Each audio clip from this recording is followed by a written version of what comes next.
Shabbat Shalom familia, que el Todopoderoso les continúe bendiciendo. Bienvenidos a este tiempo de estudio, a este día de reposo, un día de Shabbat más en el que nos reunimos en torno a la palabra de nuestro Dios, un día de Shabbat más en el que buscamos estudiar su palabra y aprender acerca de sus caminos. Un día en el que estamos aquí para buscar la presencia del Señor, que sea Él hablando a nuestros corazones,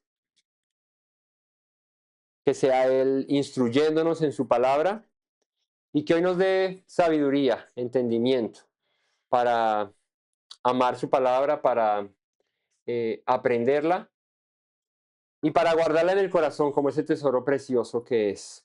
Hoy disponemos nuestra vida y los invito a que todos estemos prestos a oír la voz de nuestro Señor. Hoy estaremos hablando de un tema muy importante que es eh, digamos que cierre de la Torah, de la instrucción, y es la recompensa o el castigo por la obediencia o, por ende, por la desobediencia de los mandamientos de la Torah.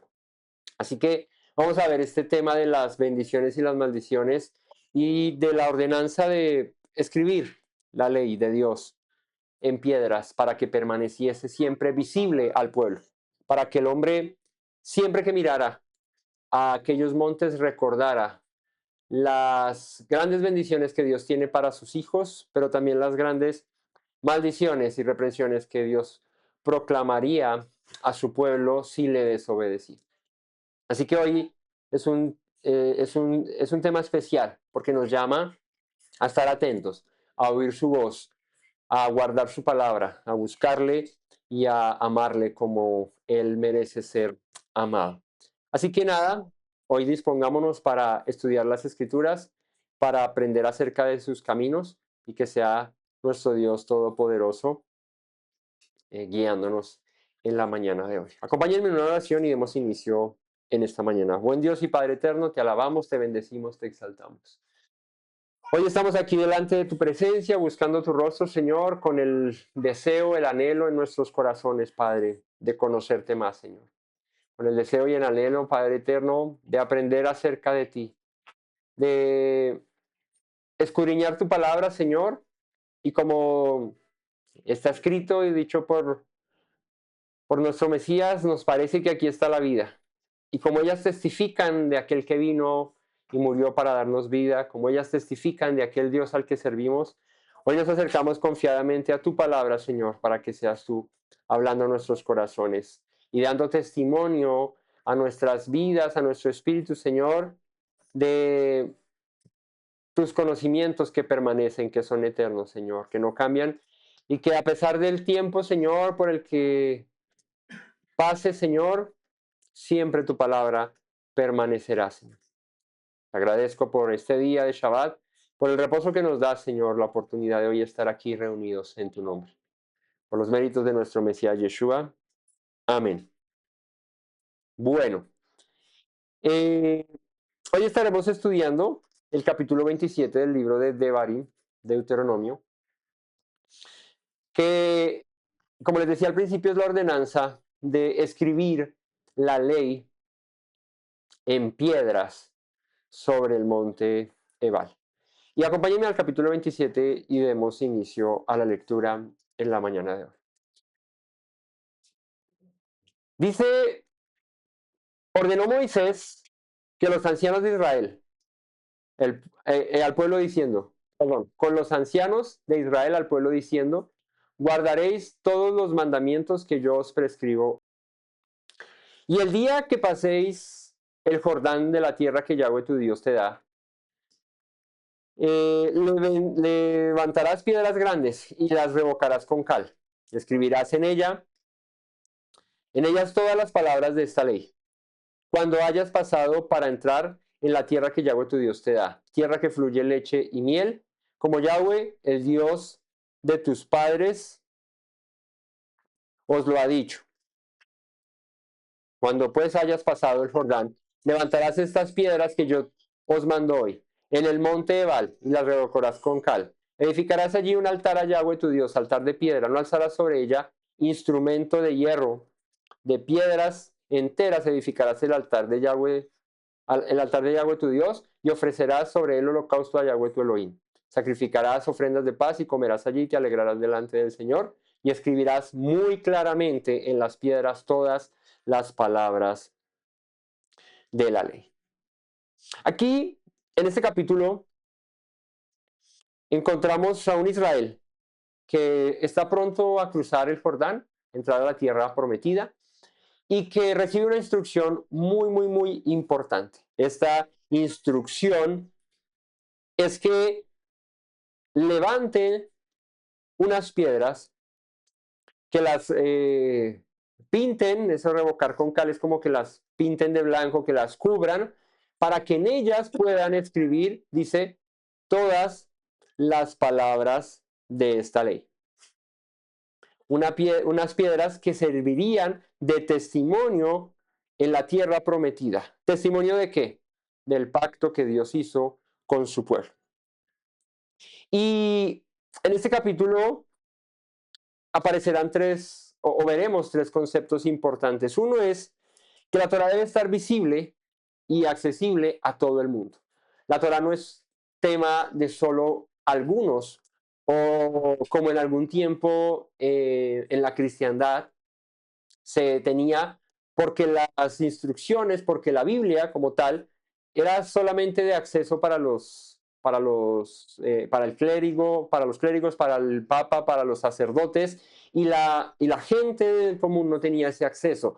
Y mucho más atrás, pues bueno, también en el judaísmo tradicional el acceso a los manuscritos, a la palabra de Dios, era limitado a los líderes. Pero aquí vemos un concepto que rompe un poco ese esquema tradicional, y es que la Torá, la instrucción fue dada a todo el pueblo, de hecho todo el pueblo la escuchó, y es importante entender que Dios quiere revelarse a todo el mundo, que sea visible, que todo el mundo pueda acceder a ella, que no dependas de otro para conocer la voluntad de Dios. Si bien es cierto el papel de los jueces, de los líderes como Moisés, como Aarón, como los ancianos que habían en Israel, era de juzgar y dirigir al pueblo, pero el pueblo debía tener conocimiento de la ley. Es algo así como que aquí en Colombia nos rige algo que se llama la Constitución, ¿no? Una Constitución hecha en 1991, que es la más reciente que tenemos y en la que se ha regido el país durante todos estos años hasta hoy, y que nosotros como colombianos tenemos el deber, ¿cierto? Y también el derecho de conocerla, ¿verdad? ¿Para qué?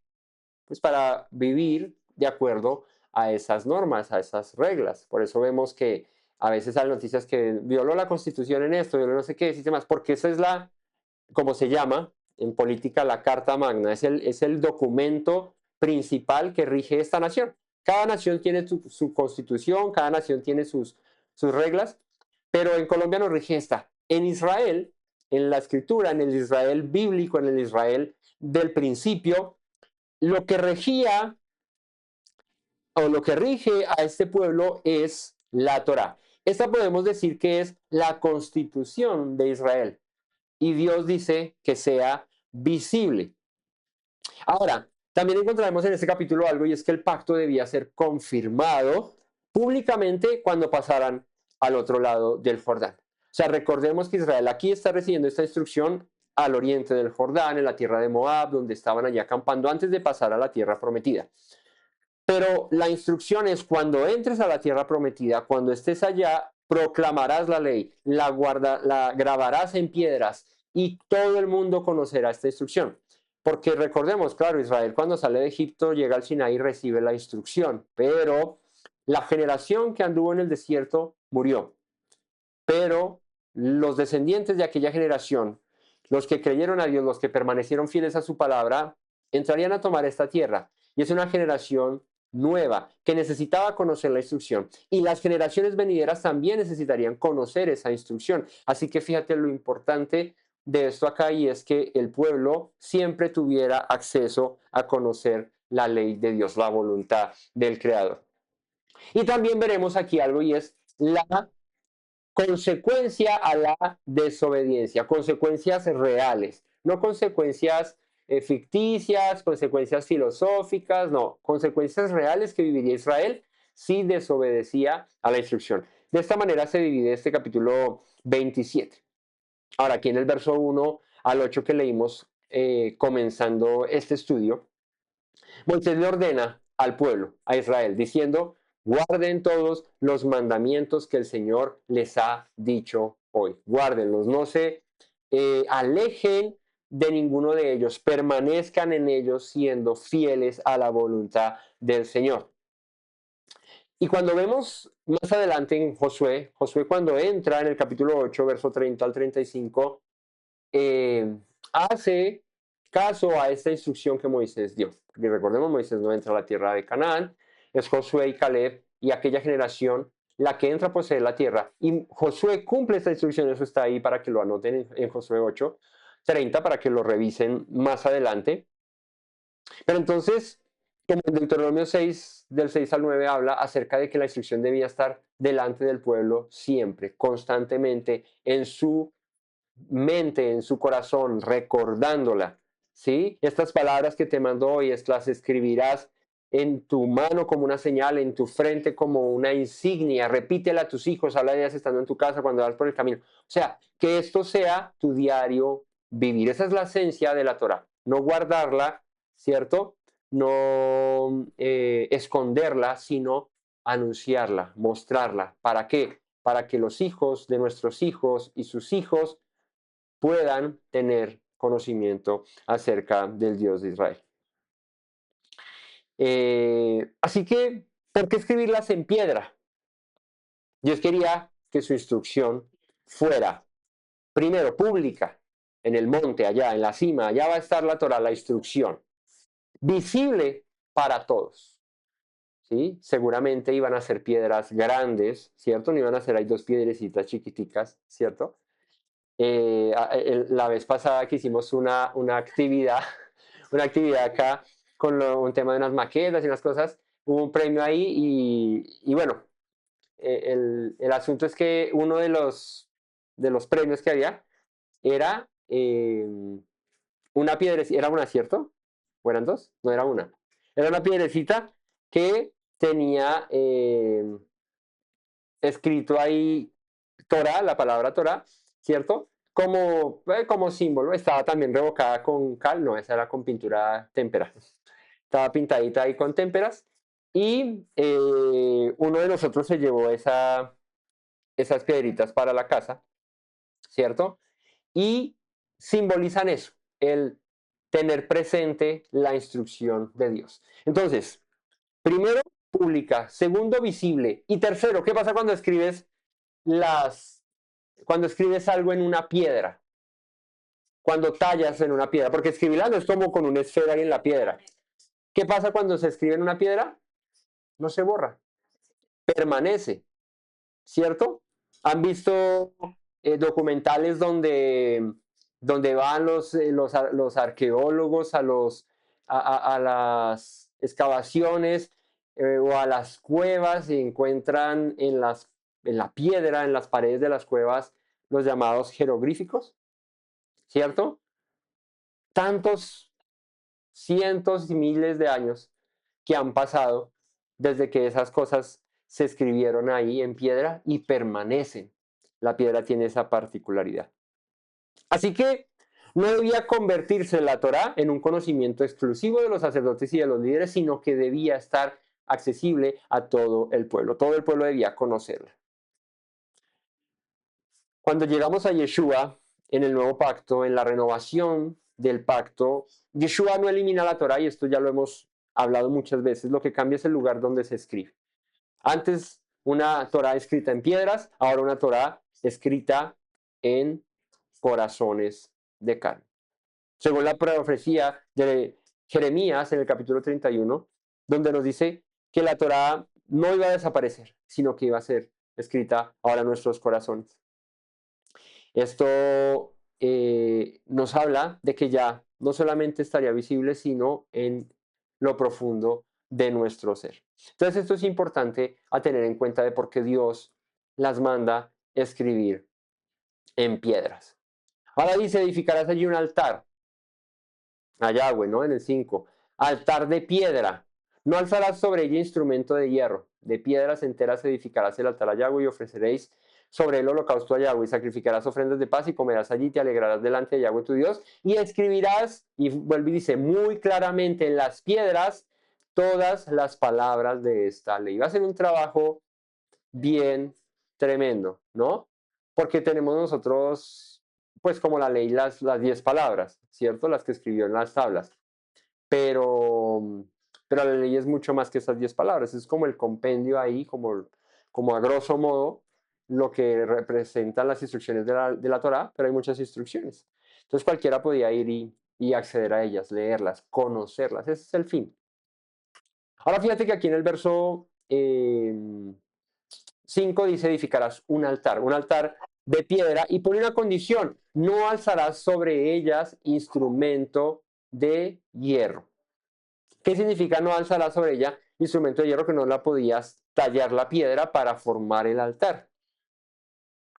Así que, ¿qué representa esto? ¿Por qué Dios pone esta instrucción? Hay algo que podemos, digamos que, eh, interpretar, ¿sí? Porque no está aquí escrito, pero hace parte de la interpretación bíblica, dándole un entendimiento más profundo a la escritura de acuerdo a todo lo que conocemos de ella. Y es el asunto de que el no levantar una herramienta hacia una piedra para levantar un altar, entonces, bueno, un poquito, sí, sacrificarás ofrendas de paz y comerás allí delante del Señor tu Dios, un altar de piedra. Y les decía que ese altar representa un acercamiento a Dios, es un primer lugar donde presentar ofrendas a Dios. Las ofrendas, los sacrificios, no es más que, podríamos decir, la intimidad con Dios, esa relación más cercana. Cuando se presentaba una ofrenda, cuando se hacía un sacrificio, era el sacrificio y Dios delante, en señal de reconciliación, en señal de buscar su favor, su misericordia, ¿sí? Su gracia, su perdón. Así que esto es importante porque, gracias, porque Dios determina cómo es esa relación. Dice, toma piedras y ponlas una sobre otra y arma un altar, pero no levantes herramientas en estas piedras. Entonces, la expiación, los sacrificios, la reconciliación con Dios, no depende de la obra humana. Cuando se levanta una herramienta a una piedra para transformarla, requiere de una obra humana, de que nosotros intervengamos en la creación. Pero en el altar de piedra, en el que no se levanta herramienta, representa una expiación donde no depende de tu justicia, no depende de tu deseo, depende de que Dios tenga misericordia, de que Dios se apiade de su creación. Entonces es una reconciliación bajo sus condiciones, porque si fuese bajo las nuestras, ninguno alcanzaría la misericordia y el favor de Dios. ¿Por qué? Por cuanto todos hemos pecado, por cuanto todos nos hemos desviado, por cuanto todos hemos hecho lo malo delante del Señor. Así que ese altar de piedra representa esa condición de cercanía a Dios bajo su justicia, bajo su gracia, bajo su favor. Así que Dios quiere que mantengamos esa relación, un conocimiento de su instrucción, un conocimiento de la Torá, pero también una intimidad con Él en cercanía de su presencia con ese altar que manda levantar, donde se hacían ofrendas, holocaustos, sacrificios de paz, y dice, y comerás allí delante de Yahweh, tu Dios, y te alegrarás. Sigamos. Moisés y todos los sacerdotes levitas, Moisés con los sacerdotes levitas hablaron a todo Israel diciendo, guardad silencio y escuchad, oh Israel. Hoy has venido a ser pueblo de Yahweh tu Dios. Oirás pues la voz de Yahweh tu Dios y cumplirás, sus mandamientos y sus estatutos que yo te ordeno hoy. Y cierra este primer segmento de la lectura con una instrucción que ya hemos escuchado en Deuteronomio 6, ¿no? Shema, escucha. Escucha, Israel, la voz de Yahweh tu Dios. ¿Para qué? Para que cumpla sus mandamientos, sus estatutos que yo te ordeno hoy. Así que Moisés declara algo aquí importante. Tú eres pueblo del Señor. Tú has venido a ser pueblo de Yahweh tu Dios, dice ahí en el verso 9 cerrando. Por tanto, escucha su voz y cumple sus instrucciones. ¿Qué les decía yo al principio? ¿Por qué Israel ahora necesita renovar este pacto o tener nuevamente presente la instrucción? Porque aquella generación que había salido de Egipto, que había escuchado la instrucción, había muerto. Aquí hay una generación nueva, una generación renovada que no tenía de alguna u otra manera esos vicios, si se quiere, de aquel pueblo esclavo que había salido de Egipto, liberado por su Dios. Un pueblo que traía cierta memoria en su corazón acerca de lo que fue su vida en Egipto, de lo que fue su pasado, de lo que fue su esclavitud, de lo que fue vivir en una tierra extraña. Y que vimos a lo largo del paso por el desierto un pueblo que anhelaba, recordaba a Egipto, no como aquel que dice, gracias Dios porque me sacaste de allí, sino como aquel que decía, quisiera volver allí. Y eso fue lo que Dios deja bien en claro cuando el pueblo perece en el desierto. Y no traigas a memoria ese lugar. No lo recuerdes, no quieras ir allá, no quieras volver, no anheles. De hecho, en las instrucciones como en la de los reyes, si se levanta un rey, que no vuelva a Egipto por caballos, que no, ese camino por el cual yo te traje, nunca regreses por ahí. Eso se aplica a nuestra vida hoy en día de la misma manera.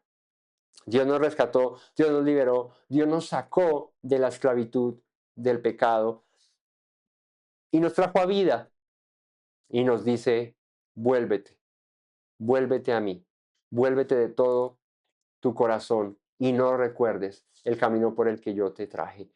Apártate de ese camino, no busques volver por él, no preguntes dónde queda ese camino, cómo me regreso por ahí, porque con grande precio nos rescató, nos redimió, precio de sangre que nadie pagaría. Él lo hizo por amor.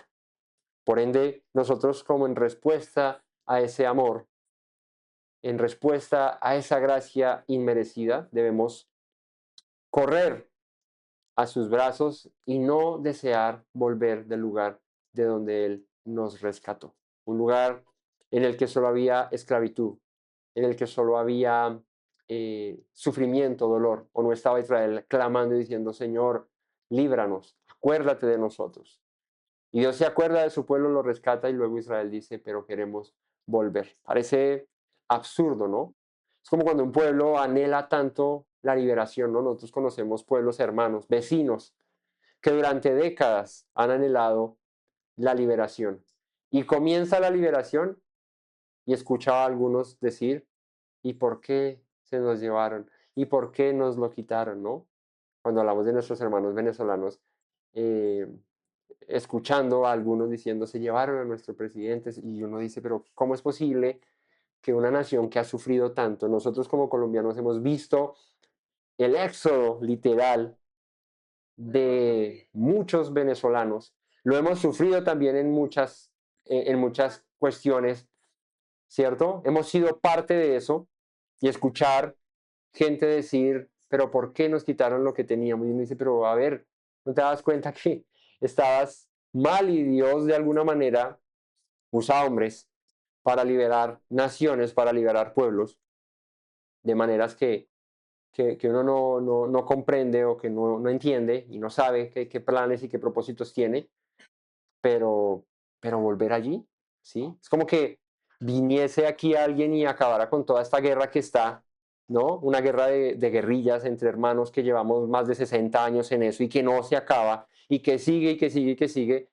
Y de pronto hubiese una gran liberación de esto y nosotros anhelando otra vez volver, ay, ojalá cuando hacían los paseos millonarios, cuando me dice, pero ¿cómo es posible que se anhele otra vez eso, ¿no? El pueblo de Israel algo así le pasaba, golpeados, azotados. Recordemos que al final el faraón les quitó el proveerles de paja, ¿cierto? Y les tocaba ahora ir y buscar, que Eduardo lo comentó la vez pasada, ir y buscar la paja y el barro y todo para hacer los bloques y cumplir con la misma cuota que tenían que cumplir, ¿cierto? Explotados y, mejor dicho, reventados. Y Dios los rescata y cuando están en libertad, dicen, uy, no, yo prefiero la esclavitud. Y uno dice, pero ¿cómo es posible?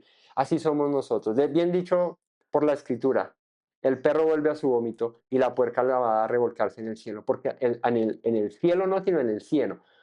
Eh, ¿Por qué el corazón del hombre es así? Porque el corazón del hombre busca su propia destrucción. Uno no puede creer que el hombre busque su propio mal, ¿cierto? Pero así somos. Por eso la instrucción aquí es escucha las palabras de Dios porque tú has venido a ser su pueblo, ¿no? Deuteronomio, perdón, Éxodo 19, su especial tesoro. Tú eres su especial tesoro. Tú eres la niña de sus ojos. Eres pueblo santo, apartado para Él. ¿Por qué querer volver a, al pasado? ¿Por qué querer volver de donde Él nos rescató, de donde Él nos sacó? ¿Por qué no avanzar con miras en la vida que Él nos ha prometido? ¿Por qué no avanzar con miras en las promesas grandes que Él tiene para nosotros, para nuestros hijos y para nuestros descendientes, si guardamos sus palabras y permanecemos en Él? A veces pareciera que, que anheláramos el sufrimiento, el dolor, la angustia, ¿sí? La tristeza, porque cuando hallamos paz, buscamos otra vez cómo quitarnos esa paz. Nosotros mismos el hombre es especialista en autosabotearse. Nosotros como seres humanos nos autosaboteamos muchas veces. Como seres humanos muchas veces buscamos, buscamos autosabotearnos a nosotros mismos en muchos sentidos, porque estamos viviendo bien y de pronto nos gusta mirar a ver cómo nos desordenamos o cómo nos, nos hacemos daño, cuando todas las cosas buenas que Dios tiene para nosotros están ahí disponibles, solamente hay que tomarlas, creer y buscar a Dios con todo nuestro corazón. Así que en este primer segmento de esta enseñanza, Dios quiere que continuamente estemos atendiendo a su voz, renovando ese pacto, manteniéndolo presente todo el tiempo. ¿Para qué? Para que cada generación que venga después de nosotros tenga ese encuentro con Dios, reconozca a su creador. Hay algo muy importante que hay que tener en cuenta y es que la escritura nos llama a tener una relación íntima con Él personal. ¿Esto qué implica? Que no, y siempre lo hemos dicho, que no por yo conocer a Dios, esto asegura que mis hijos le conozcan también. O no porque mis padres conozcan de Dios, no asegura que yo le conozca. ¿Por qué? Porque si bien algo como padres heredamos a nuestros hijos, el conocimiento, ¿cierto? La instrucción, ese es un deber, la repetirás a tus hijos, hablarás de ellas.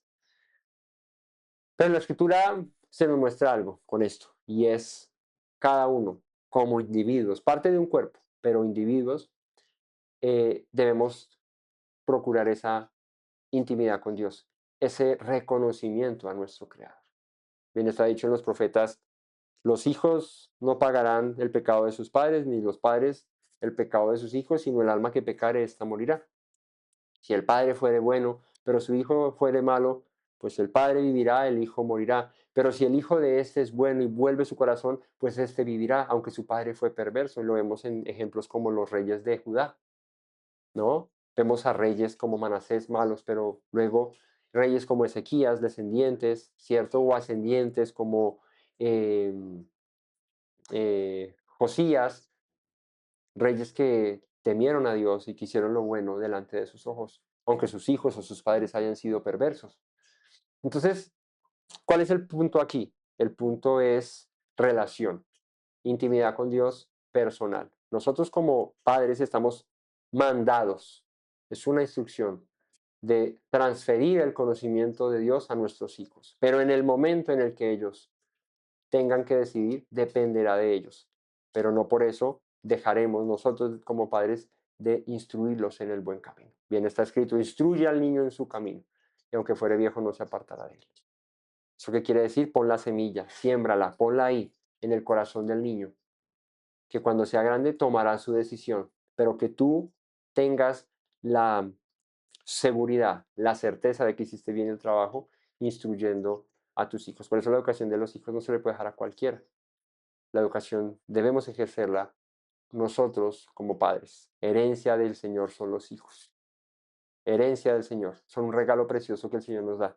Así que esta generación que estaba entrando, esta generación que estaba conquistando la tierra de Canaán, debía conocer al Dios de sus padres. Aunque sus padres fueron rebeldes y murieron en el desierto por causa de su desobediencia, esta generación debía levantarse y conquistar la tierra y tomar las promesas.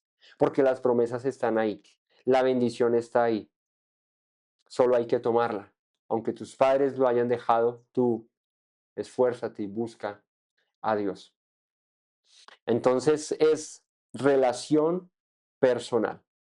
Aunque en la tradición familiar esté el buscar a Dios, al final de cuentas cada uno de nosotros debe tener ese encuentro personal con su Creador. Versículo 11, y mandó Moisés al pueblo en aquel día, diciendo, cuando hayas pasado el Jordán, esos estarán sobre el monte Gerizim para bendecir al pueblo. Simeón, Leví, Judá, Isaacar, José y Benjamín. Y estos estarán sobre el monte Ebal para pronunciar la maldición. Rubén, Gad, Aser, Zabulón, Dan y Neftalí. Entonces fíjate, aquí divide el pueblo en dos grupos. 6 tribus en el monte Gerizim, 6 tribus en el monte Ebal. Pero antes de continuar, quiero hacer un comentario, y es que, ¿dónde debía escribirse levantarse las piedras y el altar cuando se pasara al otro lado del Jordán? ¿Dónde leímos? ¿En qué monte? En el Ebal. Y el monte Ebal es donde se proclamarían ¿qué? Las maldiciones. Es curioso ver que donde se proclaman las maldiciones, o sea, las consecuencias de desobedecer la ley, es allí donde se pone la ley como testimonio y donde se levanta el altar para reconciliación. Fíjate, Dios arma el combo completo y es no solamente escucha las maldiciones que te van a venir si desobedeces, sino que vas a tener ahí presente siempre las leyes. ¿Para qué? Para que esas maldiciones no te alcancen. Esas maldiciones que se van a proclamar en este monte no te van a alcanzar si prestas oído y atiendes a esas palabras que en esas piedras están grabadas. Y si por algún motivo, porque su misericordia es así de grande, por algún motivo quebrantas esas instrucciones, habrá un altar para reconciliación, para perdón, para misericordia. Entonces, fíjate, Dios es tan grande, tan bueno, tan misericordioso, que nos da el acceso a su ley. No con eso queriendo decir que con el altar, como tienes el altar ahí al lado, entonces el dicho es, el que reza y peca empata, como el que tengo ahí la instrucción, pero si la desobedezco, igual aquí tengo para ofrendar. Ese no es el fin. Tenemos que trascender de la simplicidad del asunto. Y es claro, ahí está la instrucción, obedécela, guárdala, ámala, porque si la desobedeces, estas maldiciones te alcanzarán.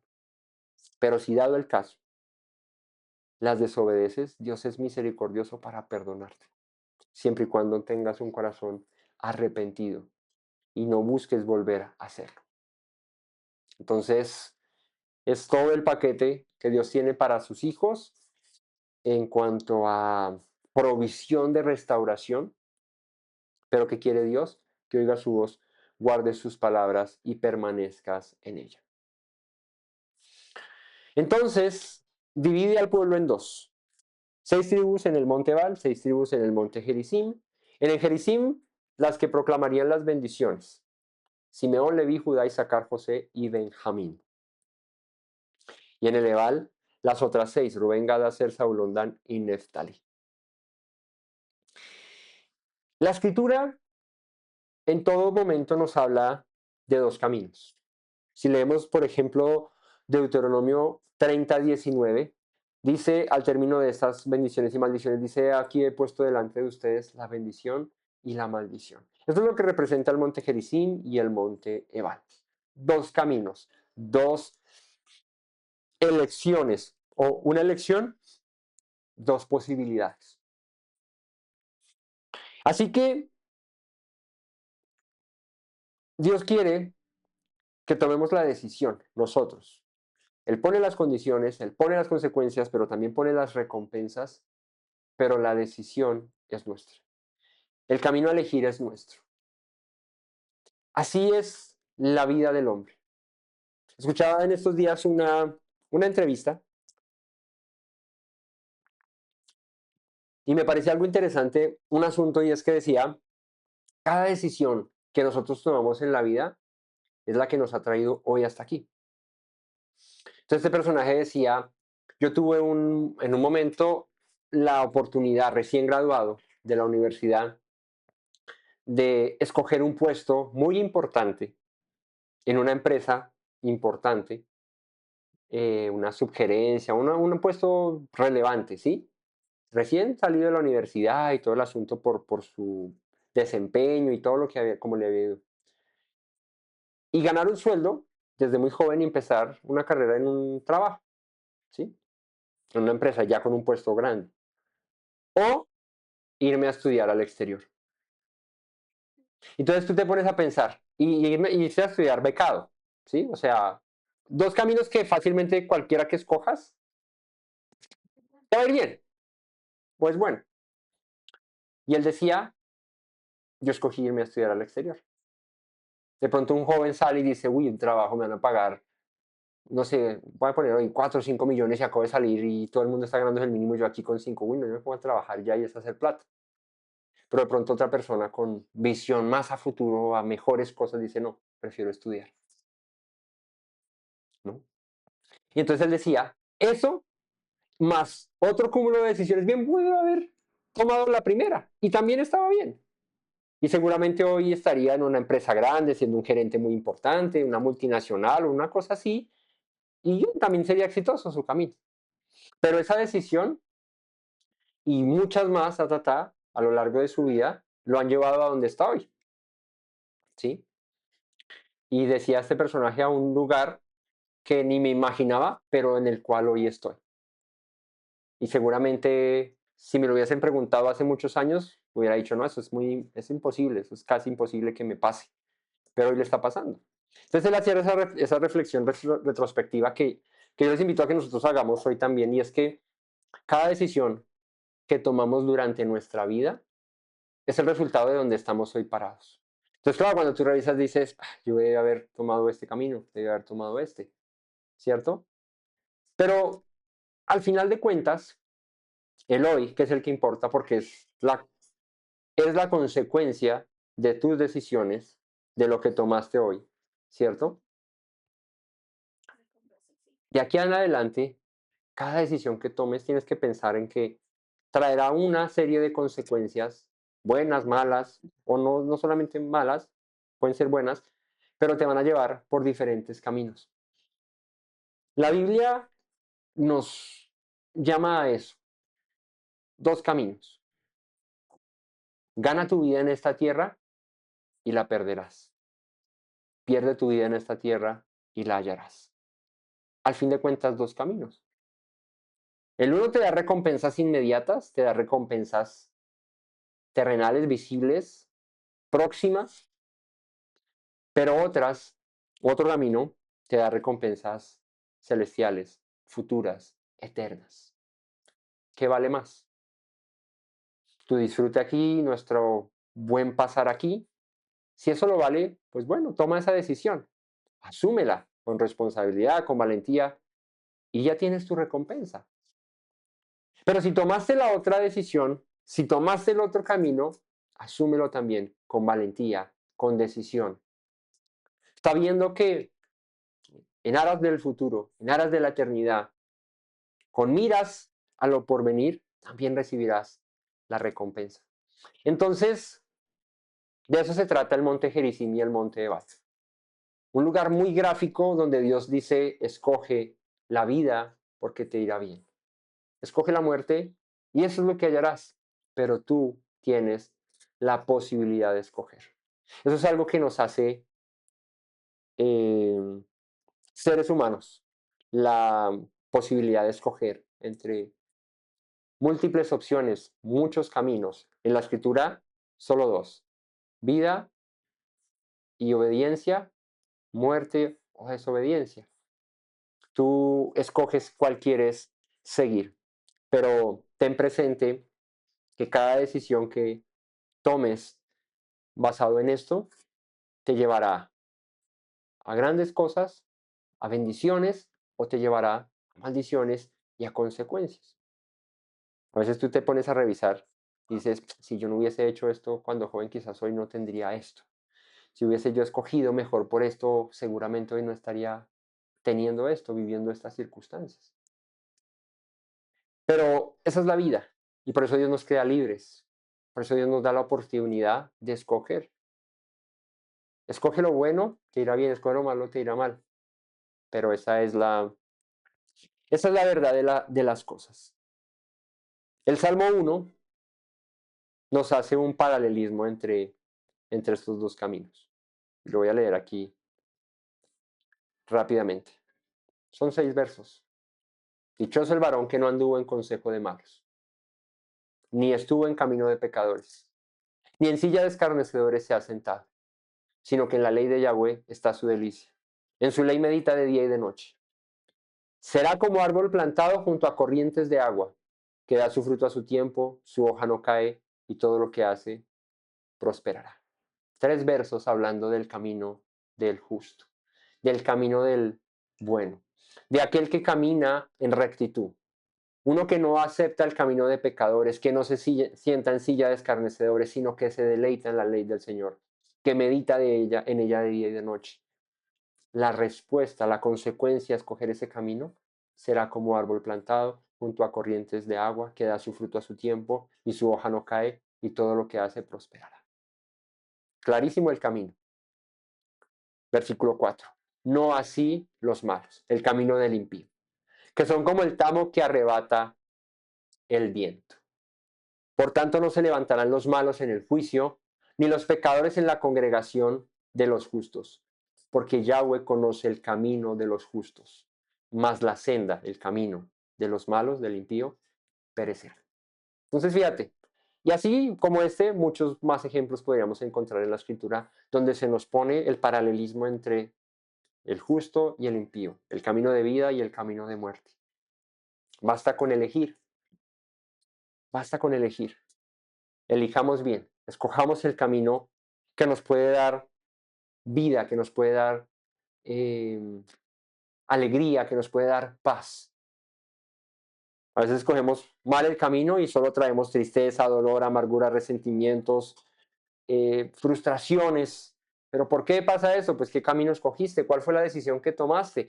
Esa es la consecuencia de esa decisión, eso que estás viviendo es consecuencia de esa decisión que tomaste.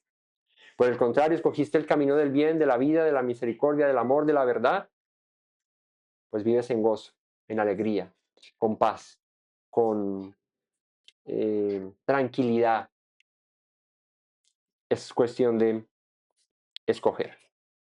Así que toda la Torah nos presenta esta elección. No existe neutralidad, y en eso sí quiero ser muy claro. Solo hay dos caminos, obediencia o desobediencia. No hay medias tintas, no hay tibieza. No hay que voy o no voy. Si voy, no voy, no. O obedeces o desobedeces. Dice la escritura, o eres frío o eres caliente. A los tibios los vomita. Toda esta elección, cuando yo escogí casarme con mi esposa, fue una elección. ¿Cuál fue esa elección? Preferirla a ella y dejar a las otras. O sea, digo a las otras, no porque tuviera otras, sino porque cualquier otra opción que se me presentase en la vida en ese momento o más adelante, no la iba a tomar porque la escogía ella. Y esa decisión me ha llevado hasta aquí, en la que espero permanecer firme hasta el final de mis días, ¿cierto? Y es la decisión que hoy tiene a mi hija aquí.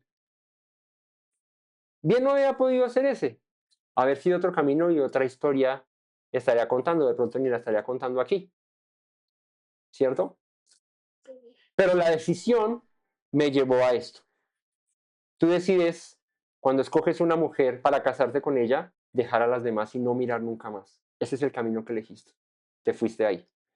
Tú escoges emprender en un negocio y dejaste las demás opciones porque decidiste este. Bueno, afréntalo. Afróntalo con valentía. Te puede ir bien o te puede ir mal, pero acéptalo.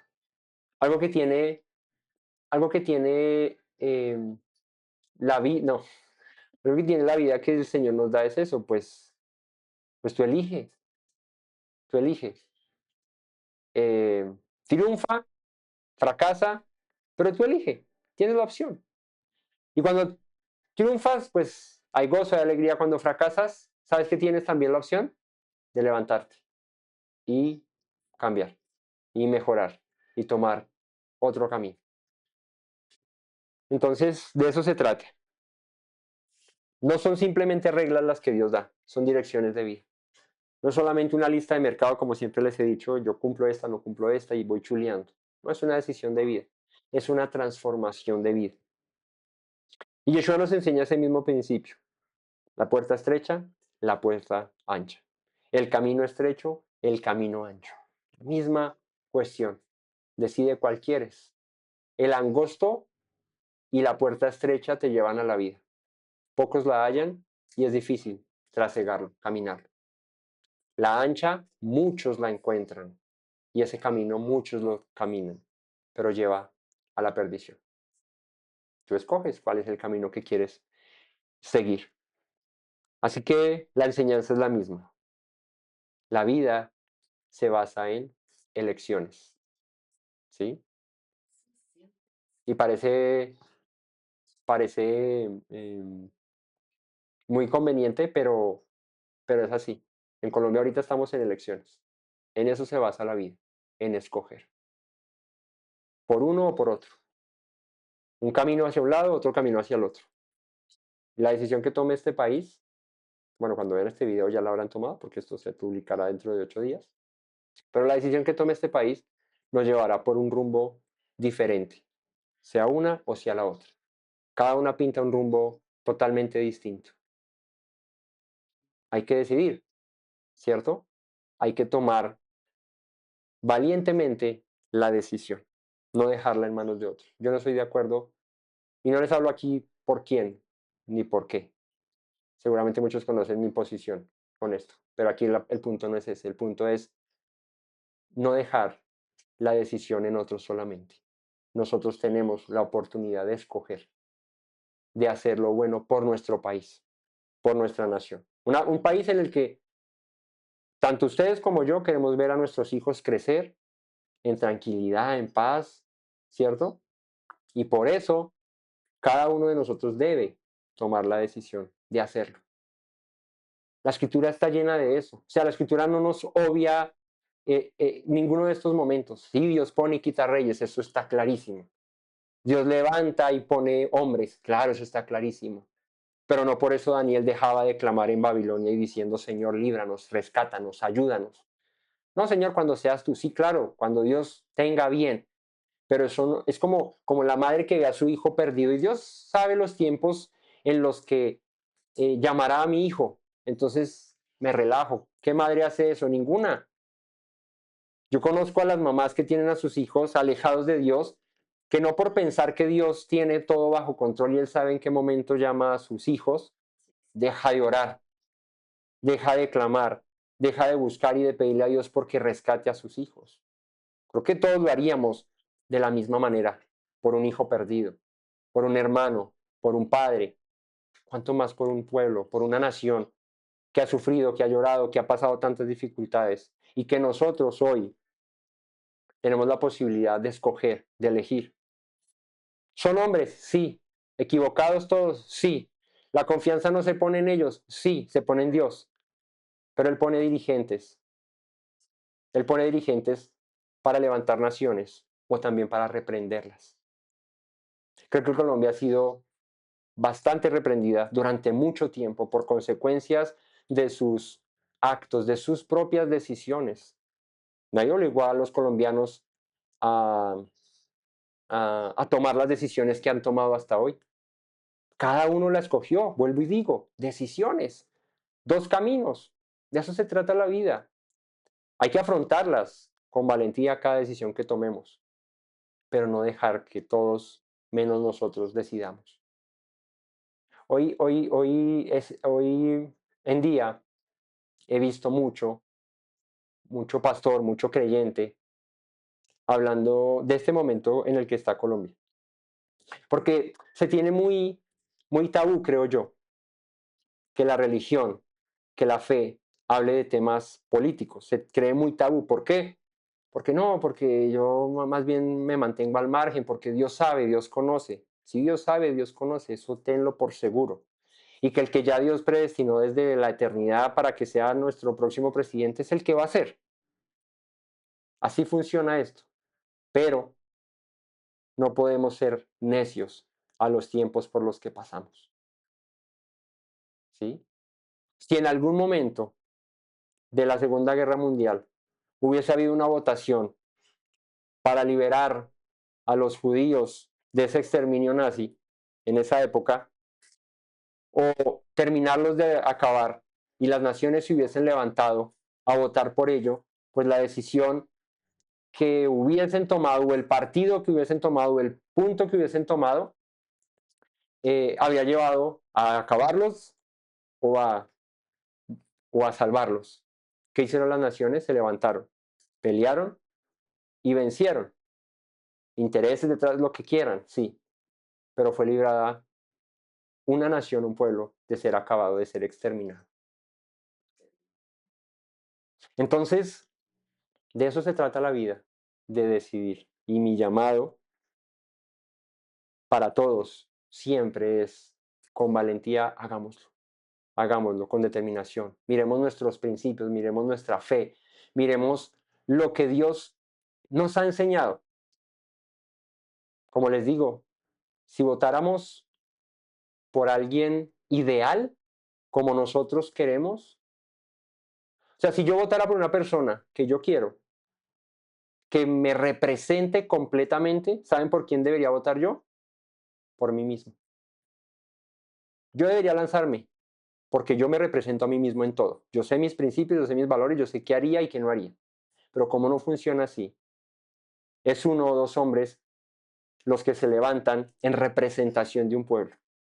Mira todo el panorama, mira lo que dice tu fe, mira lo que dice tu Dios y vota de acuerdo a eso.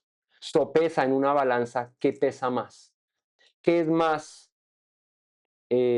responsable hacer, si escoger este o escoger aquel. ¿De acuerdo a qué? No a mis preferencias ni a lo que yo considere, a lo que mi fe en principio me, me, me manda. Y entre lo que hay, vuelvo y les digo, porque es que no estamos eligiendo al sumo sacerdote, estamos eligiendo a un hombre como tú y como yo, con debilidades, con flaquezas, con problemas, con dificultades, claro, con errores, claro, todos, equivocados todos, al igual que tú y yo. Pero estamos eligiendo a una persona que va a dirigir esta nación, que necesita una esperanza, necesita una renovación, necesita salir adelante. Tanta maldad y tanta destrucción que hay en nuestro pueblo, y cuando tenemos la posibilidad nosotros, en nuestro voto, en nuestra mano, de darle un rumbo diferente, nos hacemos mezquinos y nos apartamos y decimos no, que Dios mire, entre y escoja a ver qué hace. Nosotros tenemos esa posibilidad. Y así yo les invito, como la Torá nos manda escojamos. Y vuelvo y insisto, y la decisión que tomemos seamos responsables y asumamos esa postura, ese camino, con valentía. Ah, me equivoqué, pues entonces reconozco y soy capaz de decir, hombre, sí, la embarré, no debía haber hecho así. Escogí un buen punto, bueno, pues el tiempo lo dirá, pero al fin y al cabo se trata de eso, de saber escoger y de no quedarnos al margen de las situaciones, viendo tantos ejemplos en el mundo, tantas cosas que pasan en el mundo y que decimos, pero ¿cómo es posible que esto haya pasado? ¿No se dieron cuenta? Bueno, a nosotros nos podría pasar igual, o quizás no, pero vuelvo e insisto, Dios nos da esa posibilidad de elegir, como en el huerto, no comas de ese árbol, lo tomaste, bueno, sufre las consecuencias, pero te di la oportunidad. Y Él nos advierte, Él nos pone luces rojas, nos dice, por ese camino no, por ese sí, pero tú al final escoges. Y yo oro desde lo profundo de mi corazón, y esa ha sido nuestra oración como familia durante todas estas semanas, que el Señor haga un milagro por Colombia, la rescate, la salve. Yo sé que es posible, yo sé que Dios eh, puede salvarla, Dios puede rescatar nuestra nación, Dios puede liberarla, Dios puede darnos eh, esperanza. Yo soy un convencido de que no merecemos, sí, de que somos el resultado de los errores de nuestros antepasados, sí, pero yo no me niego a creer que Dios pueda tener misericordia de una nación equivocada, sí, una nación con muchos errores, todos los que tú quieras. ¿Qué nación hay perfecta en el mundo? Ninguna, ni siquiera Israel, siendo llamado, anduvo en caminos de perfección. Pero cuando hay posibilidades, cuando hay mejores caminos que podemos escoger, tenemos que tomar la decisión. Y yo le pido, Señor, libra a Colombia, restaurala, levántala, y que el hombre que tú levantes sea una persona que sea sensible a tu voz, que por lo menos en su corazón esté el deseo de hacer lo bueno. Porque caras vemos, corazones no sabemos, dice el dicho.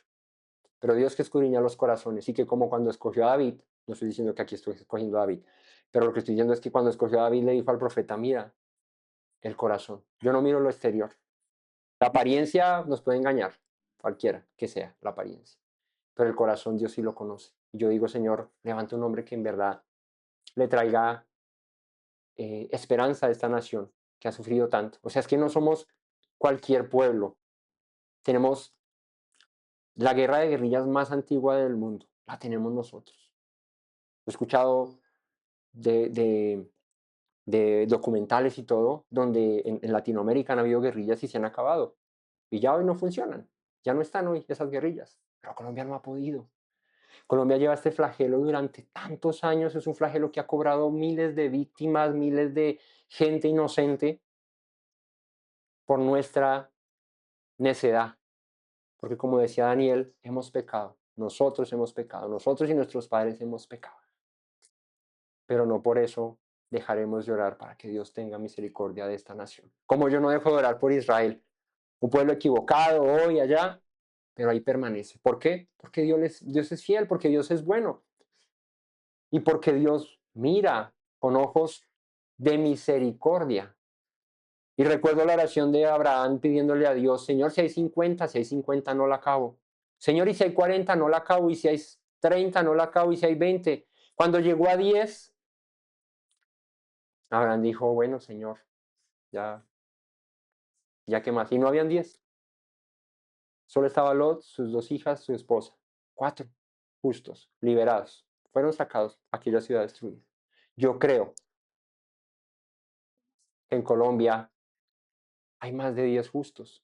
Y no justos en su propia justicia, justos en que están dispuestos a darse la pela por Dios.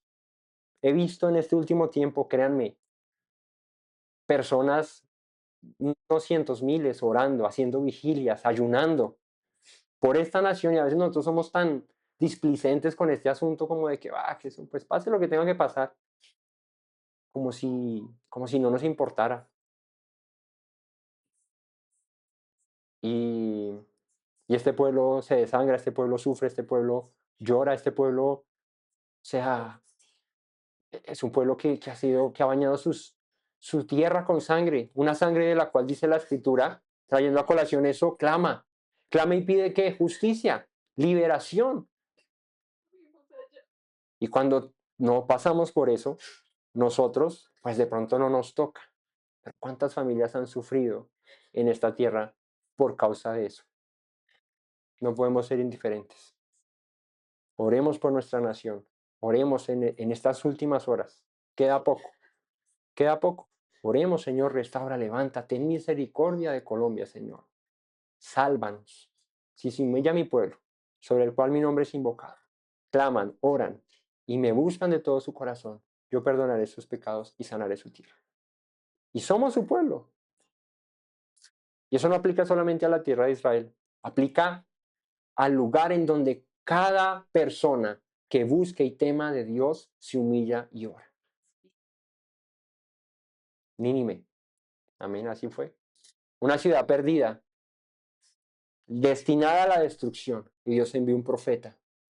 Ve. Y el profeta reacio como que, ay Señor, pero que esos pecadores, yo quiero ir por orar por ellos, ya que se consuman, ya eso ya está hecho. Ya está eso echado, ya pues que se acabe de dañar. Ve. ¿Y qué halló el profeta en aquel lugar? Lo que no se esperaba. Un pueblo que se humilló y que oró. Y así yo he visto en estas últimas semanas a Colombia. He visto a Colombia humillada, orando. Cristianos, católicos, judíos, mesiánicos, todos, sin importar, orando a un Dios que oye, a un Dios que escucha y que puede rescatar esta nación y nos puede hacer ver un mejor mañana para esta tierra. Creo que Dios lo puede hacer, creo que Dios puede sanar esta tierra y Dios puede levantarla. Basta con que nosotros tengamos también la disposición y el anhelo de que eso pase y no nos durmamos en los laureles y después nos pase eh, el tiempo y digamos y vengan los ayes. Ay, ay. No, hay que seguir orando por esta tierra. No hay que soltar esta tierra en oraciones. Entonces, o sea, si hay la plación ponernos aquí, bien hubiéramos podido haber nacido en Venezuela o haber nacido en otro lado o haber nacido, no sé, en Irak, en Irán, ¿cierto? O haber nacido en Corea del Norte o en algún lugar de esos. Bien hubiéramos podido nacer allá, ¿no? O en Cuba, donde generaciones y generaciones no han visto la libertad de su pueblo. O haber nacido en una tierra libre, en otro lado, no sé. A Dios le plació que naciésemos acá. Aquí Dios le plació que naciese mi hija, que naciesen tus hijos, que estemos hoy aquí. Dios le plació. No olvidemos la tierra que Dios nos ha dado. Oremos por ella. Esa tierra en la que tú siembras y sale cualquier cosa. Cualquier cosa, echas ahí una semilla, lo que sea, y ahí florece. Ahí nace. Una tierra rica. ¿Cuántos anhelarían tener esta tierra? ¿Cuántas naciones, cuántas naciones anhelarían tener el suelo y las riquezas que tenemos nosotros? Y por tanta maldad, por tanta violencia, envidia, corrupción, mentiras, tantas codicia que se ha levantado, esta nación no ha podido prosperar. Hay naciones que con menos de lo que tenemos nosotros han podido salir adelante. Así que a lo que los invito hoy es a no negarnos la posibilidad de que Dios pueda hacer algo con esta nación y sacarla adelante y restaurarla. Y que tú y yo podamos ser parte de esa restauración en pedir, en orar y no soltar a nuestra nación hoy y mañana y como dice la canción, y toda la semana y todo el tiempo, mantenerla en oración. Hoy podemos aquí reunirnos libres, tranquilos, sin problemas a que vengan y nos golpeen la puerta ustedes que están haciendo, orando a Dios, venga, no, como eso no se puede. Hay naciones donde esto es prohibido, donde no se puede, donde persiguen y matan gente por proclamar a Dios. Nosotros lo podemos hacer. Y queremos que así siga, sí, claro que queremos que así siga y muchas cosas más. Entonces, es tiempo de eso, de decidir. de decidir, pero con valentía y hacerlo. Tenemos la posibilidad de hacerlo, escojamos y escojamos bien. Esa es la invitación. Escojamos bien, por el bien de nuestra tierra, por el bien de nuestros hijos, por el bien de todos nosotros. Esa es la posibilidad. Como en todo. Israel estaba ahí enfrente, Dios le dice, escoge, Dios le dice, está el camino de la vida, está el camino de la muerte, hay bendición en uno, hay maldición en el otro, eres libre de escoger hacia qué camino andar. Y hablarás a los levitas y dirás a todo varón de Israel en alta voz. Y vienen las consecuencias.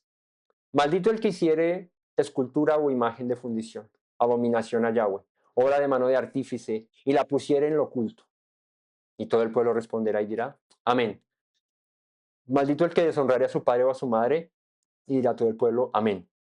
Maldito el que redujere el límite de su prójimo, y dirá todo el pueblo, amén. Maldito el que hiciere errar al ciego en el camino, y dirá todo el pueblo, amén. Maldito el que pervirtiere el derecho del extranjero, del huérfano y de la viuda, y dirá todo el pueblo, amén. Maldito el que se acostare con la mujer de su padre, por cuanto descubrió el regazo de su padre, y dirá todo el pueblo, amén. Maldito el que se ayuntare con cualquier bestia, y dirá todo el pueblo, amén. Maldito el que se acostare con su hermana, hija de su padre o hija de su madre, y dirá todo el pueblo, amén. Maldito el que se acostare con su suegra, y dirá todo el pueblo, amén. Maldito el que hiriere a su prójimo ocultamente, y dirá todo el pueblo, amén. Maldito el que recibiere el soborno para quitar la vida del inocente, y dirá todo el pueblo, amén. Maldito el que no confirmare las palabras de esta ley, y dirá todo el pueblo, amén. Fíjate que todas estas maldiciones tienen una particularidad. Son pecados que se cometen en lo oculto, donde no se ve. Fíjate, por ejemplo, revisémoslos otra vez para que vean a lo que me refiero. 15. Maldito el hombre que hiciere escultura, imagen de fundición, abominación a Yahweh, obra de mano artífice, y la pusiere en lo oculto. Y todo el pueblo dirá amén. Entonces fíjate que habla de idolatría secreta, de deshonra a los padres, eso es donde se hace en la casa, allá, ¿no? Injusticia contra los débiles, el soborno, el que quiera hacer que un débil muera y que un malvado viva. Eso que se teje en las sombras, que no nos damos cuenta, pero que Dios sí ve. Dice, maldito el que lo haga. Y todo el pueblo dirá amén. El que quisiera errar al ciego en el camino. O sea, son cosas que literalmente son pecados ocultos. No son evidentes. No son tan evidentes. Maldito el que pervirtiera el derecho del extranjero. O sea, el que no le diere su reconocimiento, el que vulnerare sus derechos. El que se acostare con la mujer de su padre, eso se hace en lo oculto. El que se acostare con su suegra, con su nuera, con la hija de su padre. El que se acostare con bestia. Maldito el que se acostare con, su, con la hija de su madre. O el que hiriere a su prójimo ocultamente. O el que recibiera el soborno para quitar la vida del inocente. Fíjate, todos son pecados ocultos. Y hay un proverbio que es el 15:3, perdón, que dice, se los pongo acá para que lo lean. Los ojos de Yahweh están en todo lugar, mirando a los malos y a los buenos. A veces uno cree que, pero Dios, ¿qué pasa? ¿Será que tú no te das cuenta? Ahorita en este tiempo que tantas cosas se hacen en lo oculto y que uno no sabe, o sea, uno está aquí de espectador, uno lo que por ahí ve en redes y sabe, ¿verdad? Pero tantas cosas que se desconocen, tantas cosas que uno no sabe qué está pasando, que se entretreje por detrás, solo hasta que sale a la luz. Porque si bien es cierto algo que dice la escritura y es que las cosas ocultas terminan saliendo a la luz. Y tarde que temprano, lo oculto se manifiesta. Cuando se hacen cosas en lo oculto, Dios luego las publica en las azoteas. Y quedamos en vergüenza. Y estas maldiciones están encaminadas a eso, a todas esas cosas que uno cree que puede pasarse ahí por debajo y que Dios no se da cuenta. Eso como dice el dicho, ojos que no ven, corazón que no siente. Entonces como esto no se va a dar cuenta Dios, yo ahí lo paso de agache.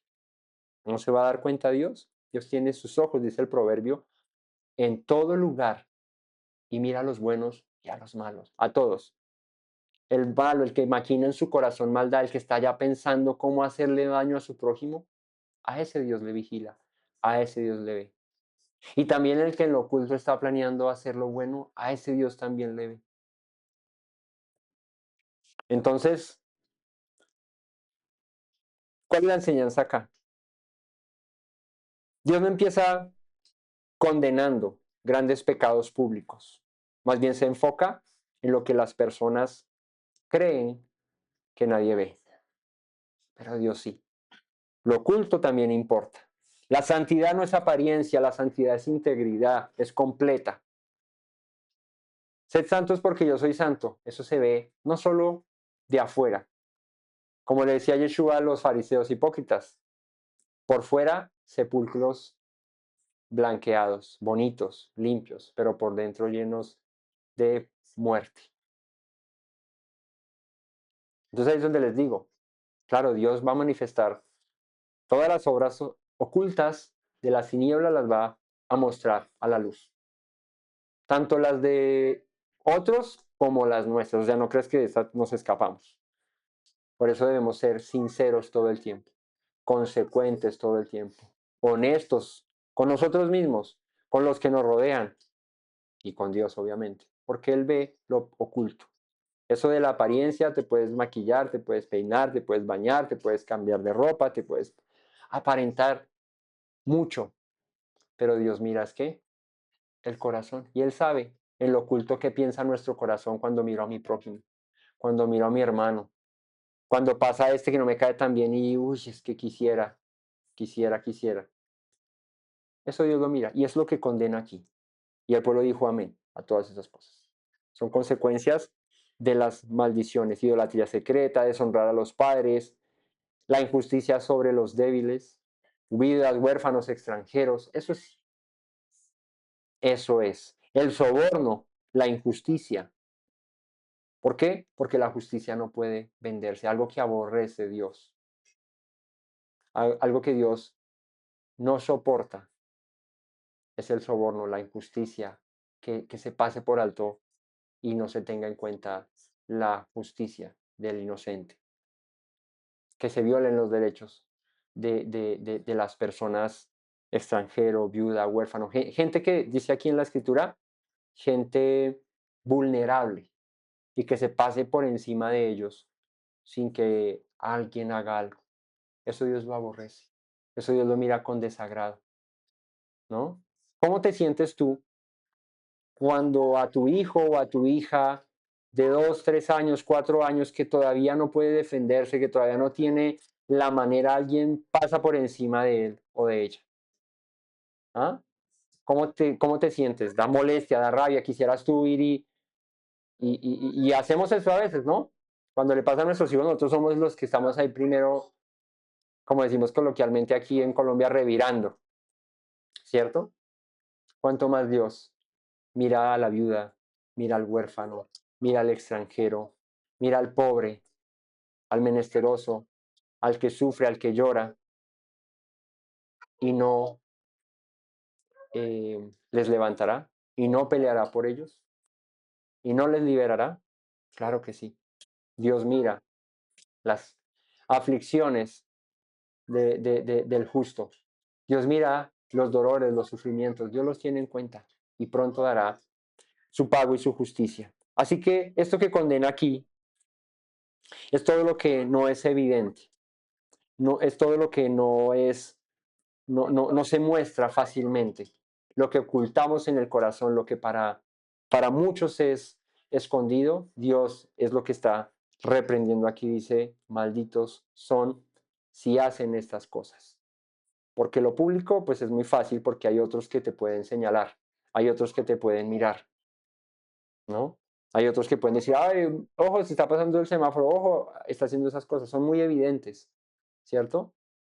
Pero lo que se maquina en el corazón y las cosas que se hacen por detrás buscando el mal del otro, eso que no es evidente, hay uno que sí lo mira todo el tiempo. y lo tiene en cuenta, lo tiene en cuenta. Así que la invitación a esto es saber que Dios tiene cuidado de sus hijos, Dios tiene cuidado de todos nosotros,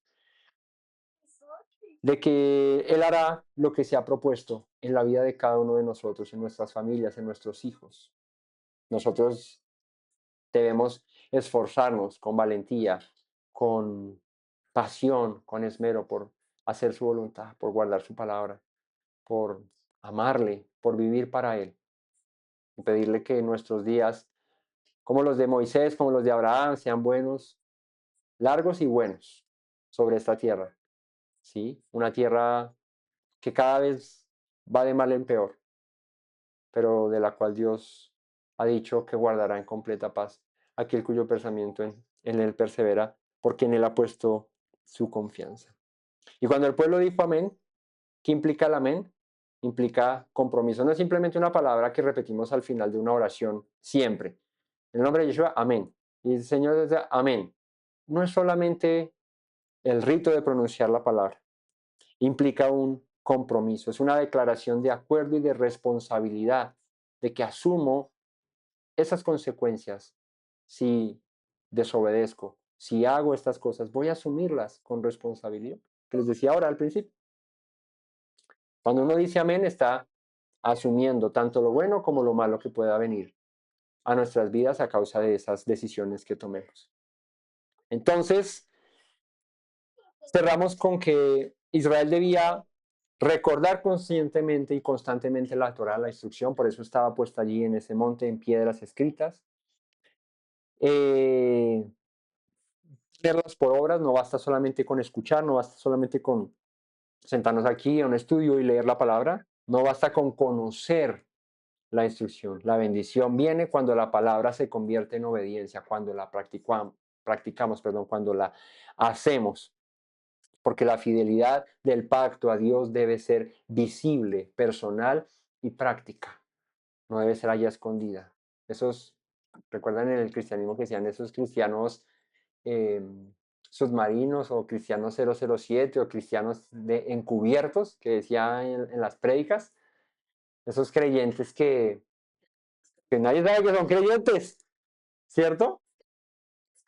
Que usan la Biblia de sobrante y bien chiquita para que no la vean. A veces somos muy así, no alumbramos, pero dice Yeshua, una luz no se puede esconder debajo de una mesa o debajo de una cama, la luz se pone sobre la mesa. ¿Y cómo somos creyentes luz? Pues donde quiera que vayamos, testificamos. ¿Con qué? Con ejemplo. Con cómo tratamos a nuestra esposa, con cómo tratamos a nuestro esposo, con cómo tratamos a nuestros hijos, con cómo guardamos la palabra, con cómo obedecemos en las instrucciones. ¿No les ha pasado muchas veces que en la carnicería tiene carne de res? No, solamente de cerdo. Ah, no, no es que no como cerdo. Uy, ¿por qué no come cerdo? No, es que me cae mal. A veces somos así, ¿cierto? O en el restaurante y cerdo, no, es que soy alérgico, me cae mal. ¿Qué nos quita decir y testificar, ¿cierto? Bien podría alguien escuchar y decir, hombre, y le quedarle sonando y después ir y buscarlo en la Biblia y de pronto a través de eso llegar a Dios. ¿Qué nos cuesta decir? No, es porque en la Biblia Dios dice y nos lo prohíbe, porque no es conveniente para nosotros comerlo. Una explicación sencilla, no muy teológica ni muy nada, queriendo convertir a nadie, sino simplemente testificando de la fe que tenemos. O sea, yo veo cuando salen, la vez pasada vi un video de una marcha de, de la comunidad esta LGTBIHJQ más y todo eso que tiene, no sé cómo se llama. Y en esa marcha se metían a una iglesia ahí en el centro de Bogotá y iban con cruces y con cruces al revés y todo, y se metían a una iglesia católica y una señora que les pegaba y los sacaba como que vayas aquí, no me moleste. Y en el video decía, cuando estas cosas pasan de ese lado para acá, es libertad de expresión, es que somos todos iguales y no nos pueden prohibir. Pero decía este personaje, que de hecho era un pastor el que lo hablaba, decía, pero cuando es al contrario, o sea, cuando tú vas y te le metes al rancho a una persona homosexual o cuando, oye, ven, eso no sé qué, entonces eres homofóbico, te rechazan el palo, la vaina, y no sé qué, y uno dice, entonces, Y es donde yo les digo, cuando en estos tiempos de política uno se mete, entonces, uy, no, no, no, pero usted cómo se va a meter. Pero cuando es al contrario, cuando se meten de allá para acá, o sea, cuando la política se mete de allá para acá, cuando se ataca a las iglesias, cuando se ataca a los que practicamos algún tipo de fe cristiana, creyente, de ese punto para acá, entonces es libertad de expresión y que todos somos iguales. ¿Y con esto qué digo? No que ataquemos a nadie, pero sí que testifiquemos con nuestra vida lo que somos, eso es lo que somos. Yo soy un creyente en Dios y guardo estos principios y creo esto y practico esto. Y no es publicárselo a todo el mundo, pero es lo que digo, en simples hechos minúsculos, como cuando te preguntan, ¿y por qué no comes cerdo? Por tal y cual razón. Ah, es que me cae. No, no, di la verdad. Es porque Dios lo prohíbe, porque no está así. A mí muchas veces con eso, si de hace muchos años me preguntaban, ¿y eso qué es? Y uno podría decir, no, es una moda que tengo unos colganderos que me gusta ponerme ahí. No, es porque Dios nos manda, no sé qué, ah, sí, ¿cómo así? Y uno tiene la posibilidad de explicar, ¿cierto? Oye, oye, porque yo nunca he visto que digas una grosería en público o que maltrates a tu mujer o que hagas una cosa no sé qué, yo siempre lo veo muy responsable, ¿por qué? Ah, no, porque pues estos son mis principios, están mi fe, no sé, o sea, hay muchas maneras, o sea, lo que me refiero es que hay muchas maneras de testificar, no solamente con una Biblia parándose en una esquina y gritando, arrepiéntanse, pecadores, no, hay maneras de testificar y es con testimonio en todos lados. Primeramente en la casa, porque la escritura dice que el que sirve a Dios, o parafraseando, tiene que tener su casa en orden, gobernarla bien, hacer las cosas bien en su casa para también así impactar a otros, ¿no? Pues de la misma manera tú gobierna bien tu casa, tus hijos, haz eso y testifica. Lo que tú haces en lo oculto luego se ve afuera. Como tú te comportas con tu esposa, con tu esposo, con tus hijos en la casa, eso luego se manifiesta afuera porque es natural.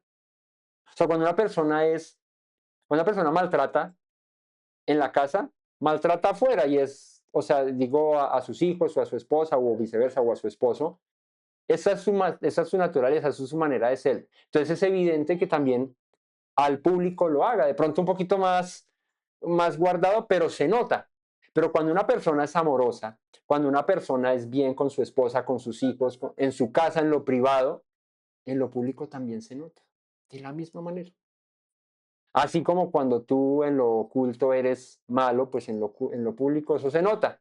Y cuando eres una persona buena, íntegra, pues en lo público eso también se nota, porque de lo que somos de eso damos, ¿no? Entonces, testifiquemos así como esas piedras, hoy no las tenemos puestas en ningún monte aquí, pero sí están escritas aquí, en un corazón de carne, sensible a la voz del Señor, llamado a anunciar las virtudes del que nos llamó de tinieblas a luz, del que nos rescató. A eso hemos sido llamados. Testifiquemos, anunciemos a Dios. ¿Te da pena hablar? No, no hables. Vive, vive. El ejemplo se da viviendo, mostrando lo que somos. Así es que se puede impactar a otros y de esa manera esas leyes puestas en piedra se pueden hacer real en nuestra vida y nos van a mantener siempre recordándonos lo que somos, porque esto no se trata de apariencias, se trata de vivencias, de lo que en realidad somos en lo profundo de nuestro ser. Así que familia, en la tarde estaremos viendo el capítulo 28 que habla acerca de las bendiciones. Dios siempre arranca por las maldiciones, arranca por el lado difícil, ¿cierto? Arranca por la consecuencia con el fin de advertirnos muy claramente cuál es el fin de escoger ese camino. Pero no es el único.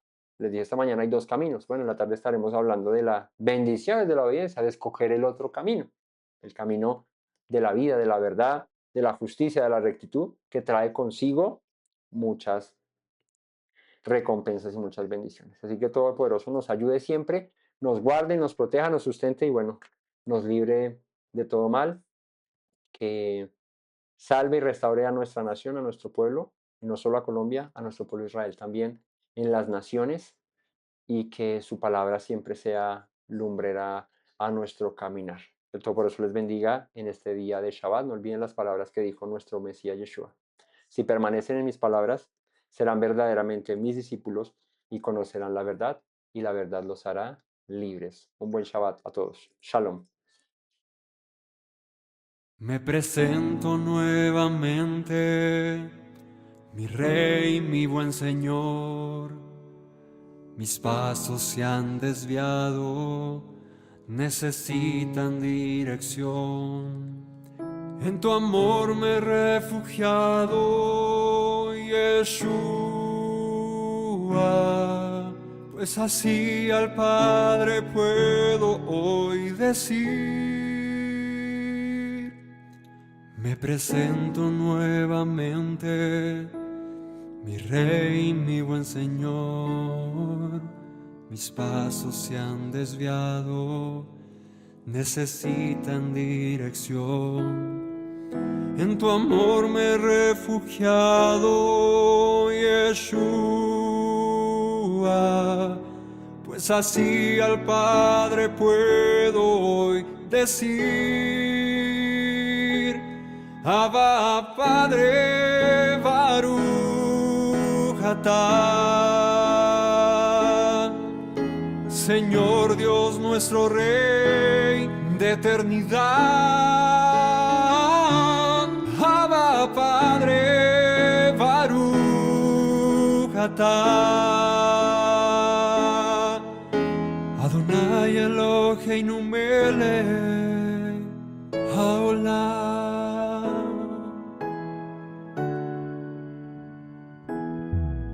Me presento nuevamente, mi Rey, mi buen Señor. Mis pasos se han desviado, necesitan dirección. En tu amor me he refugiado, Yeshua, pues así al Padre puedo hoy decir. Me presento nuevamente, mi Rey, mi buen Señor. Mis pasos se han desviado, necesitan dirección. En tu amor me he refugiado, Yeshua, pues así al Padre puedo hoy decir. Abba, Padre, Baruch atah, Señor Dios nuestro Rey de eternidad. Abba, Padre, Baruch atah, Adonai Eloheinu melech haolam. Diste tú